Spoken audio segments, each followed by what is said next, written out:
Para po sa devotion natin, patungkol po sa konsepto ng pangalan ng Diyos na Yahweh. So dito po pinag-usapan natin kung saan nagmula yung Yahweh, no? Pag sinabi nating I am who I am, Eye, Asher, Eye. Ibig sabihin, I am. Kapag sinabi nating He is, dun po nagmula yung Yahweh. Kaya po ang tawag ng mga Hudyo kay Lord ay Yahweh. Pero hindi na nila pronounce yung pangalan mismo na Yahweh. Pinapalitan po nila ng Adonai. Ibig sabihin Lord. Bakit hindi nila sinasabi yung pangalan na Yahweh? Kasi po ang bibig makasalanan, no? Tayo makasalanan. Hindi natin pwede, parang hindi tayo karapat dapat sambitin, bigkasin yung pangalan ng Diyos na Yahweh. Kaya po hindi nila binibigkas yun. Kaya po hanggang ngayon, hindi natin alam kung paano siya i-pronounce, no? So, based on the available evidence, sinasabi lang natin na Yahweh. Pero we don't know. Hindi natin talaga alam kung paano bigkasin yung 4-letter word na yon, no? Yung Yahweh.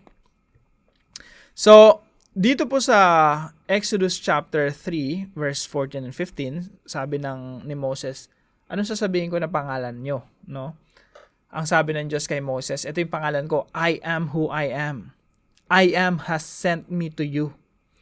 Now, para mas malinaw lang po, naniniwala po tayo na yung Diyos Ama, He is Yahweh. Jesus, He is Yahweh. The Spirit, He is Yahweh. We believe in one God in three persons. No?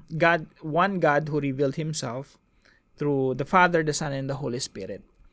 So, masasabi natin na Yahweh, the Father is Yahweh, Jesus is Yahweh, and the Holy Spirit is Yahweh.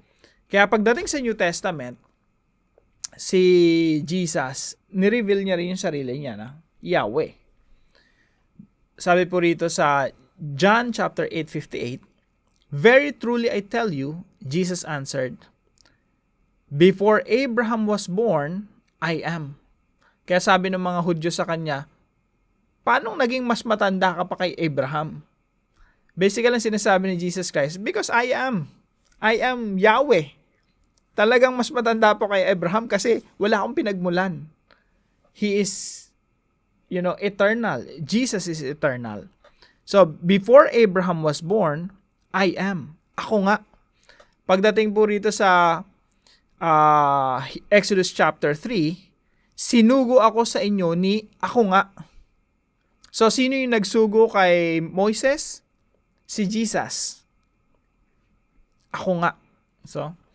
So, sabi po rito sa Malachi chapter 3 verse 6, I, the Lord, do not change, sapagkat akong Panginoon ay hindi nagbabago.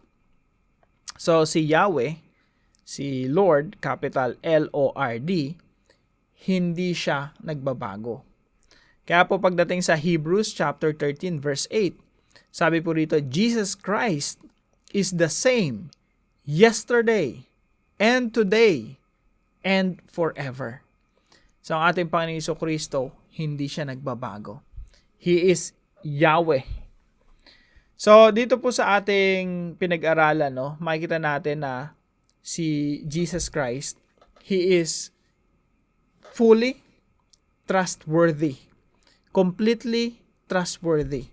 Ibig sabihin, kung anong sasabihin niya, mapapagkatiwalaan. Kung anong pinangako niya, mapapagkatiwalaan.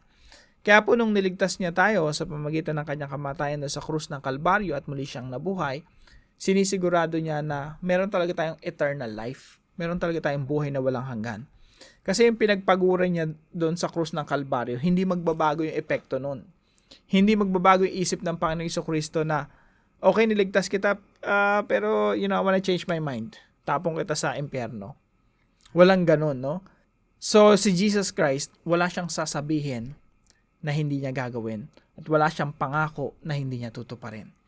Kaya po dito sa devotion natin na ito, nagbigay tayo ng mga ilang application, no? Bilang tayo, tagasunod ng ating Panginoong Jesucristo, tagasunod ni Yahweh, na we also have to be trustworthy and reliable. We must become unbiased truth teller. And lastly, we have to abide in the promises of Yahweh. Tayo po'y nananangan, kumakapit sa mga pangako ng Diyos sapagkat walang pangako ang Diyos na kanyang bibiguin. So yun lamang po, pagpalain po kayo ng ating Panginoon. See you po tomorrow 5 a.m. dito sa ating Daily Devotions.